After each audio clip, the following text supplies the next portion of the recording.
thank you very much. I should have brought more of those and I wouldn't have to talk. I'm really happy to be here.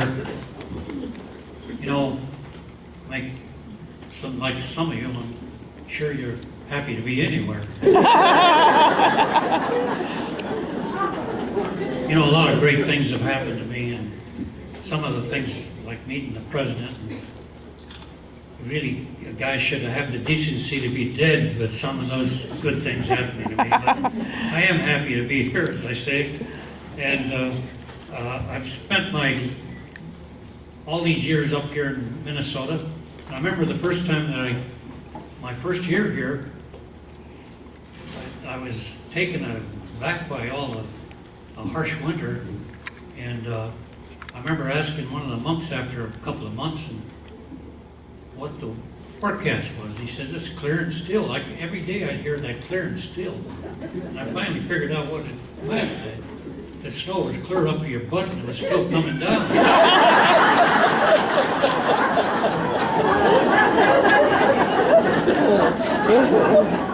Well, I know there are 3 stages of life, and in the last umpteen years, people have been asking me when I'm going to retire. And I knew that there were 3 things I had to pay close attention to. Number 1, if you start to forget to zip up, kind of a clue that you should think about it. And then you got to really, the second thing you got to pay attention to is when you start to forget to zip down.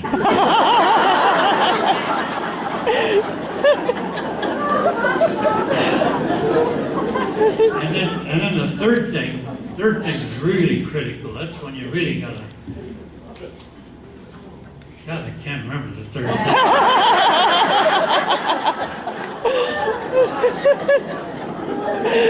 A few years back, they asked me about that, and I said, well, I think there's no question that I have to think about retiring. I know that I have to retire probably in the next 1 or maybe 2 more decades. Well, I thought I could coach forever, but I found out forever was a lot longer than I thought. So. But yeah, you know, there are 3 stages of life. We all went through youth, which I spent my time with all those youthful guys, and then of course middle age, and now I and maybe some of you are in that 3rd stage. Boy, you're looking good. God, I hear that a lot. Boy, you're looking good. I'm not just sure what that means. I think it means, Jesus, I thought you were dead. Glad to see that you're alive, my God. I didn't know you were still here. But that's all I hear. I never heard that when I was probably looking pretty good. No, I don't know what they're trying to console me or what they're trying to do, but boy, you're looking good. How many you people have entered that boy, you're looking good stage? I see that. Well, I think that behind every successful guy, we have to admit that there is a very, very surprised mother-in-law.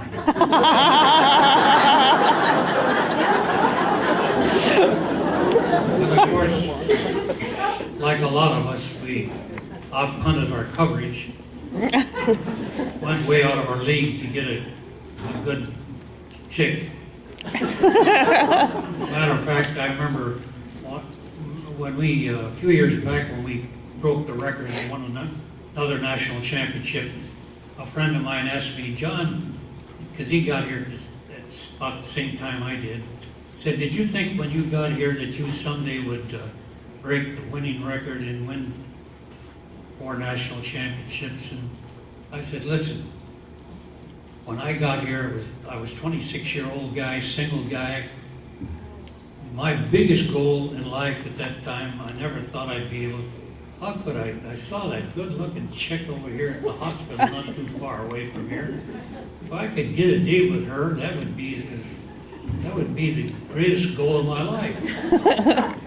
How could I think that at that time that someday I'd be married to this gal for umpteen years. I hate to think, I'm not sure what it was. Maybe, was it 100 years? I don't know. But I'd be married to this chick, and she'd be a grandmother of 19 grandkids. How could that be possible? You know, how could I think of that? And here's the most amazing thing, she'd still look great to me.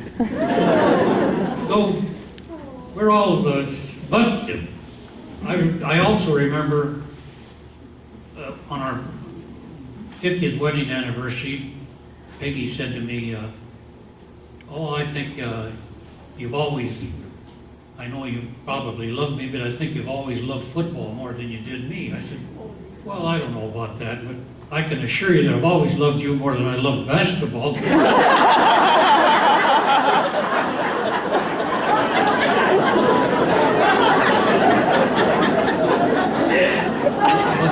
I also remember taking a marriage course over here, not too far away from here, and Monsignor Demering, he asked me, one of the questions was, when was the sacrament of matrimony instituted?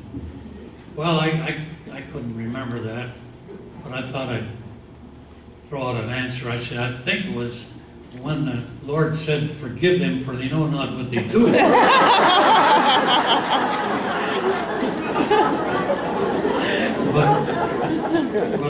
But I do also know that after an occasion like this, where they were honoring me, the person up in front got carried away with himself and said, he called me a great and noble man. And on the way back to St. John's, I was kind of quiet, and Peggy said, what are you thinking about? What are you so quiet about? I said, oh, I'm kind of wondering how many great and noble men there are in this world. She said, I don't know for sure, but I know there's one less than you think there are.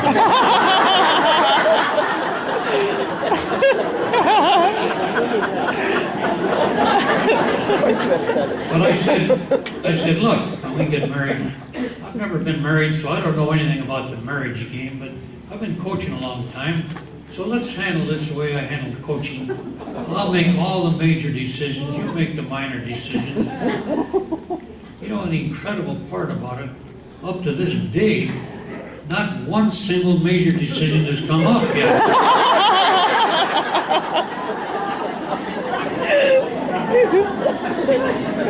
Well, a couple of years ago, I think we lost 3 games by a total of 7 points. And Peggy, like a good wife, was, Susan, where are you going? I'm not finished.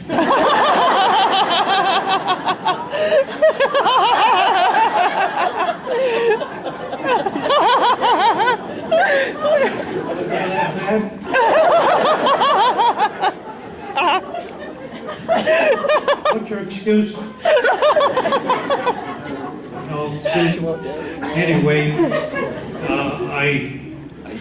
we lost 3 games by a total of 7 points, and Peggy was trying to make me feel better, and she said, John, you've got a lot to think about, a lot to be grateful about. You've got me, you've got the family, you've got a good job, you've got all these things. But I said, yeah, that's true, Peggy, but I'd trade the whole works for 8 points. You know, because that's not true. I don't let a few facts get in the way of a good story. You know, but it could be true. It's not true. It could be true. It's just like when I lost my credit card, and a friend of mine said, well, why don't you just report it and stop all the problems? I said, yeah, but the person that finds it, I'm sure he won't spend as much as Peggy spends. Well, people often ask me what I tell my guys to motivate them. Well, I say the biggest problem we could have is fumbling. We tell our guys, if you fumbled, it'd be better had you not had. It had been better had you died as a child. Again, that's not true, but it would be. It's just good for a laugh, you know. But anyway, I must say that looking back over my years of coaching, when I think I did contribute, believe it or not, when I started coaching, some of you guys may remember that in the old days, coaches wouldn't give their players any water to drink during the practice. Because they thought, I don't know what they thought, frankly. They thought they'd sign a weakness, I guess. But when I started, see, when I was in high school, my coach, this is 1943, during World War II, it was not during the Civil War. But it was the World War II, and all the able-bodied guys were gone to the service. I was 16, and our coach went to the service, and we were left without a coach. So as seniors, they were going to cancel football, but we talked them into letting us coach, letting us play. As captain, I was in charge, but it was like to me, I never thought of myself as a coach.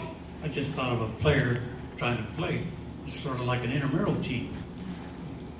So the first practice after was kind of warm, and we broke for practice. I said, well, let's take a drink. There was a big fountain over there. Oh, they were all afraid to go drink. They thought they were going to die because the coach had told them it was bad. And so they just wouldn't go over there. I went over to, they all watched me, thought I was going to die for sure. But I drank the water because I didn't know any better. So I just figured, well, why not? Well, so the next day, I says, oh, we're going to take a drink. A couple of guys drank. And after a week or after a few days, they all drank water. Well, that was a lot of things like that. I wasn't thinking of myself as a coach. Matter of fact, I didn't even think at that time that I'd even go to college, believe it or not.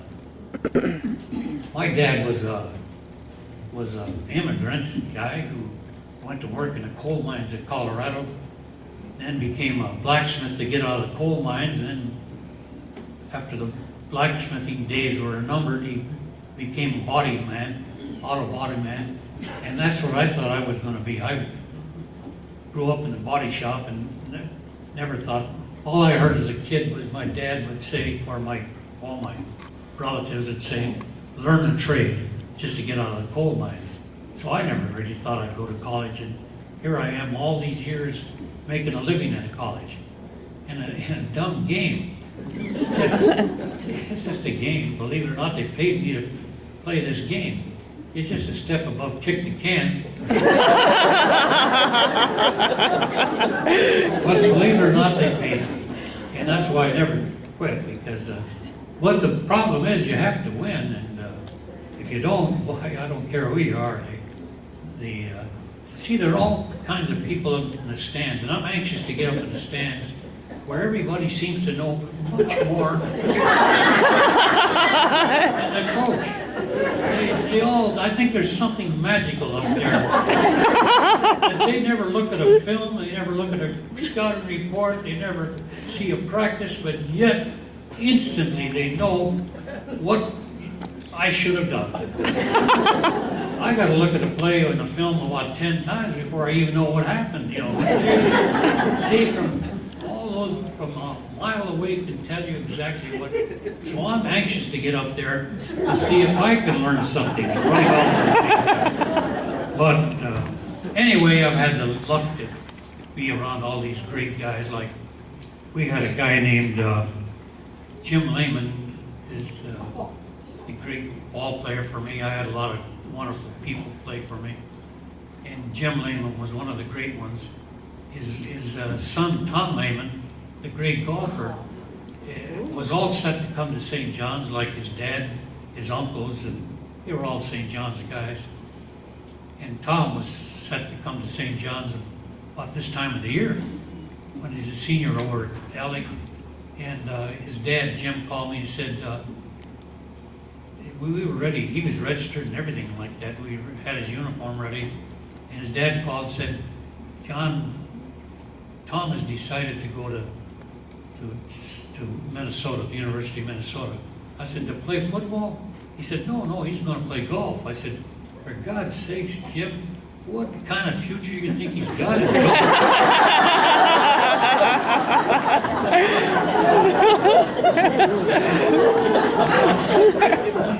Decent future.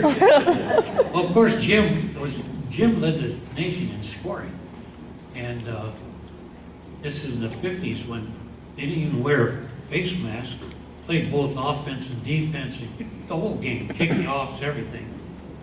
Didn't carry the ball as much as some of our backs would carry now. And one of my players asked me, well, what do you think Jim would score? Well, how many touchdowns did he score when he was playing? I said, he scored 18. Well, how many touchdowns do you think he'd score now if he were playing strictly offense, carried the ball more? I said, well, I think Jim would, I bet he'd score 9 or 10. Oh, geez, why only 9 or 10? I said, for God's sakes, you got to remember, he's 70 years old.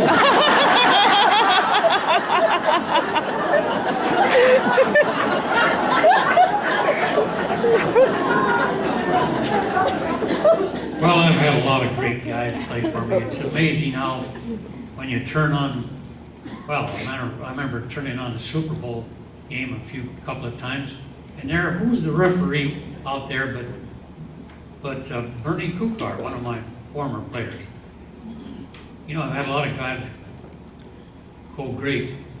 Bernie is the only guy that's gone wrong. He became a football official. My God. I'm proud of him. Great guy. And done a great job in his profession. And we've had so many great guys. One of my players became the president of McAllister. And another guy is the Archbishop of Cleveland. Matter of fact, just recently, we've got Dennis McDonough, who's the chief of staff of, I hate to say it, but I think he played defense. He might have got a few too many reps on the head. Of course, he's a great guy. We're proud of them all. Well, one of my unfortunate moments on 9/11, the day of 9/11, one of my former quarterbacks, Tom Burnett, was on that plane that he took down on Pennsylvania fields. He's probably saved, who knows what they were going to do with that plane. He was headed for the White House, I guess. But Tom is the casualty of that onslaught. But I've had so many guys, and so proud of so many people. It's hard for me to, people ask me what we did. Well, one thing I know that you had to have players, great kids who are great players, make me look like I know what I was doing. So you have to have good players to win. But they were ordinary guys doing ordinary things extraordinarily well. And they did them extraordinarily well. Probably we won 4 national championships. Probably they were all great, and there were a couple of close calls too. But the one that probably stands out the most is because when we beat in 1963, the first one, we beat the national black champions. We were the first white team that this great southern team played, the Texas team. They had 10 guys went on to become big-time pro football players. We had, and they were all on scholarships. We had a bunch of local guys. Some of those football factories like Albany and Melrose. The catchword now in college ranks is diversification. If I find diversified, yeah, we always practice that. We've got kids from Cold Spring, all of these great places. But I swear by these. Well, we've proved to me that these guys could play with anybody. None of them went on to play college football, but we beat these teams that did have guys who went on to play great college football. Matter of fact, this one guy, Otis Taylor, a few years after we played him, some of you might remember that when the Vikings played the Kansas City Chiefs in the Super Bowl for the championship, the guy that ran wild was this Otis Taylor from Prairie View, the same team that we beat. we didn't stop Owens Taylor, but we slowed him down and outscored 31-28. But our guys, bunch of unknown guys who didn't go on to play pro footballs, but no scholarship guys. But how did we beat this team? We had the most formidable power, the greatest power in the world on our side. We had two things that were critical, probably the answer to everything we ever did. We had confidence and ignorance. We did not know these guys were going to be so super great. We didn't know that, and we know that they were so good and we were so outmatched. We probably wouldn't have come out of the locker room. But I think it's like a lot of things that people do. They just don't know that they're not able to do it. That there's no way that they're going to be able to do it. But by God, they just go out and do it. And that's all we did. We were smart. We were dumb enough to not know that we couldn't do it. We just went out there and did our best, and by God, it wasn't good enough. And we beat them. And that's the answer to a lot of things. Every time we do that, the last time we won a national championship, we beat this great Mount Union team who had won 57 straight games and killed everybody. We ran them out of the state. We beat them. We lost them the first time, 10-7, and they were averaging about 55 points a game. The next time we beat them. I don't even remember what the heck was that. 21-7, I guess. But anyway, they were our guys that were so proud of them, and they were good kids. That's the best part of it. They weren't just football players; they were good guys, and went on to become great, productive citizens. Still are. So, but I can tell you another example of ignorance doing it, not knowing that you can't do it. They hired me, well, in my early years at St. John's, the monks came to me and said, well, why don't you coach hockey? I said, my God, by the way, this is outside hockey, like some of you might remember. Had I known we were going to move inside, I'd have stayed with it, darn. This is outside, and I didn't know how to skate. Oh, they said, well, why don't you coach hockey? I said, hey, I never saw a hockey game. I said, that's not true. I did see one. I didn't know what they were doing, so I never went back. I said, yeah, but you went to Colorado College. I said, yeah, I did. Well, they played great hockey. This is the way monks think, you know. I said, they play great hockey at Colorado College. I said, yeah, they do, but I didn't play. I went to one game, didn't have a clue what they were doing. I said, my background is at Carroll College, where I was football, hockey. I thought football, basketball guy. I think I was a good basketball coach. As a matter of fact, we won 3 championships in basketball there. We had beaten Gonzaga, but they had a basketball guy at St. John's. But the opening was in hockey, and they said, well, take hockey till we get a guy. We just won't take long. Well, the trouble is we were winning, and so I had the job for about 10 years. And, I thought I was going to die. It was so cold out there. I couldn't believe it was so cold. You know, you got to understand, I'm a southern Colorado guy, 10 miles from the New Mexico border. I'd never seen ice except in the refrigerator. Well, here's the incredible part about it. As my last job as athletic director, I hired John Harrington.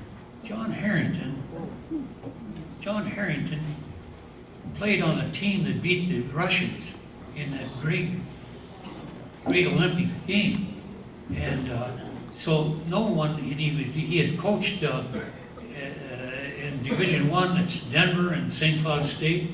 John was on this end of the spectrum of being a hockey guy, and I was over on the other end of being a hockey guy that couldn't even skate.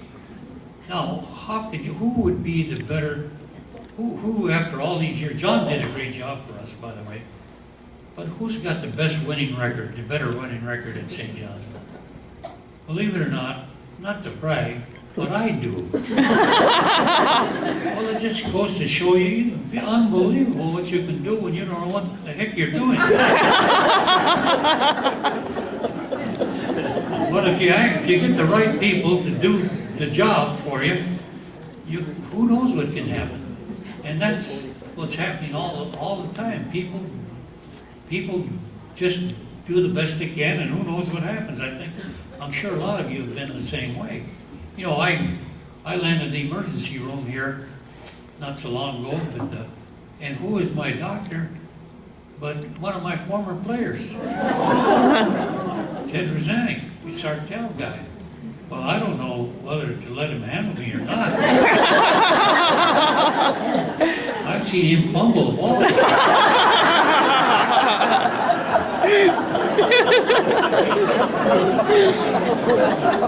I go to confession and there a guy, holy smoke, that's another one of my players. I don't know what to do about that. Talking about that, I remember going to confession out there in the early days, and I talked to Father Dunstan. I said, Father, I'm sorry, but I just can't help it. When we were playing St. Thomas, and our guy was just damning and helling, and I couldn't help it. He says, I don't know. I said, Miller kept fumbling the ball. He says, yeah, what was wrong with that goddamn Miller?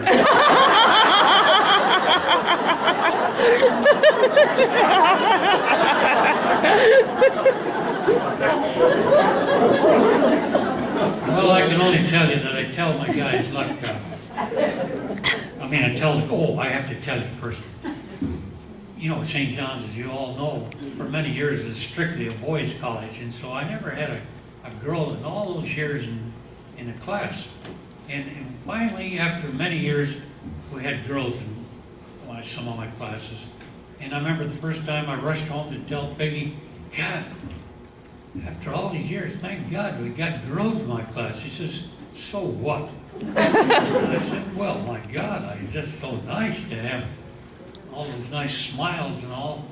They smile because they know they're not Johnnies. They're just smiling all the time. They're so happy that they're not Johnnies. But she says, well, so what? Well, you could.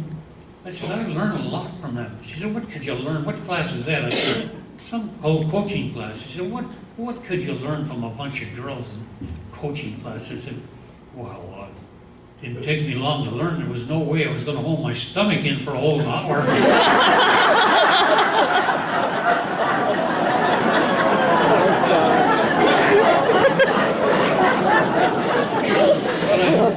But I said, I've got these girls. I tell these girls, look, if you want a good guy, marry a football guy. Because I want to believe that the football guys at St. John's are the best guys on campus. I want to believe that my family, my kids, my players are the greatest. And so if you want a good guy, see if you can find one of those guys. But no, if you don't want to settle, if you want the best of the best, get an offensive lineman. These are the guys that do all the dirty work, the heavy duty work. Nothing good can happen unless they protect the passer, make the hole for the running back, do all the work. They're never going to get any credit. They know they're not going to get any credit. They never have gotten any credit. They never will get any credit. But if you throw them a crumb once in a while, oh God, they're so appreciative. They're always going to do what they're told, never question you, never alibi. They're the perfect husband. They just are so obedient. Never expect a word. Can you think about a husband that's never going to question you, just do what they're told, never ever going to, they're going to do all the heavy duty work. And here's the important thing about it. Oh, for example, they're the first guys, they're so busy doing what they're supposed to do, protecting the passer, blocking the guy in front of them, that they don't see what happens down the field. It could be a touchdown scored. They don't know what happened. But they're the first guys down there to congratulate the person all he did was catch a ball, and they're down there congratulating him. They did all that heavy-duty work. They're the important people, but they instantly turn the praise to the other person. So how could you beat this to having a guy like that? But there's only one catch to the whole thing. He is never going to make the first move.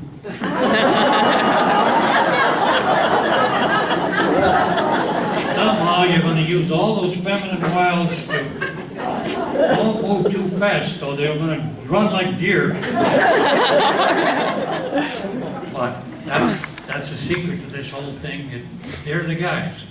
Now, we coached all those years at St. John's with one rule, just the golden rule. Just treat people the way you like to be treated. I don't think you can improve on that, and we didn't try to improve on it. With just one rule, just treat everybody the way you like to be treated, and that's the way we got by all those years. I didn't, I could go on forever, and I sure, some of you think maybe I will. Now, I will tell you that after they won that first championship, Father Coleman, the president out there,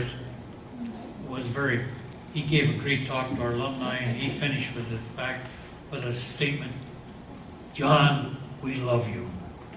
So I saw him afterwards, about a week later, bumped into him. I said, "Boy, Father, that was just wonderful to hear that you love me." I said, "But if we start losing, are you going to still love me?" He says, "Oh, John, my God, I want to assure you we'll always love you. And if you start losing, we're going to miss you a lot, too." Well,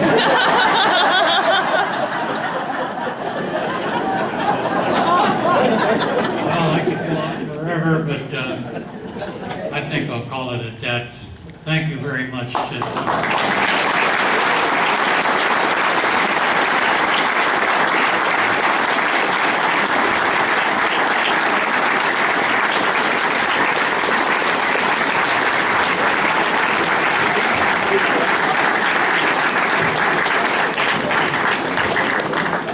Well, John, you are truly a Minnesota treasure, and we are thrilled that you're here with us today. Thank you so much.